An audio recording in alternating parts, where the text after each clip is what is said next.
Paige Dougherty Delano teaches at the Borough of Manhattan Community College and is the author of No One with a Past is Safe.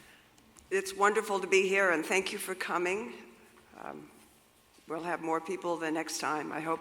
I'm going to read a poem by my colleague, Jim Toland, who is off on sick leave this semester. Otherwise, I'm sure he would be among us. Chicago, 1942, after my father. Every day they pulled the boxcars, squealing up to the stockyard gates. Each pig-packed car contained its own lead hog onto whose back they'd drop a boy. Hold on, they'd bark, as they slapped its ass and sent me bolting toward the gates. A bar just over my head, grab hold, and the nickel was mine, miss, and the rest of the hogs would not. I always held on. What choice did I have? And forgive me if I fall apart at the end of this poem, but this is a poem. I was pregnant with my son, and he's going through difficult times right now. It takes place in 1979. It's shortly after, a few years after the kind of famous Harlan strike of 74. Pregnant in Kentucky.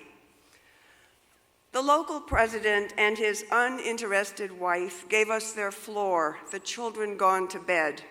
He offered what he had. With our sleeping bags, it was fine, we said, possessing the humility of women outsiders, radicals, come to learn or come to teach. My friend wanted to pronounce our way to a saving life with a purpose, the workers' cause. In the uproar of Harlan, I felt the need for silence. The huge bubble of baby kept me rolling left or right. The trains kept away, so we slept in the stillness of weary men and women imagining their frail depletions, the pokes of flour after 6 weeks of striking. The women packed pistols in their boots. Peacemakers, they giggled. We talked the talk of mothers as they welcomed me into their club of perseverance. What is permanent? Certainly not the body bearing its infant, for soon the baby quits the dark commerce and all the puff wilts. All the hidden is revealed. All the power of labor is spent in release.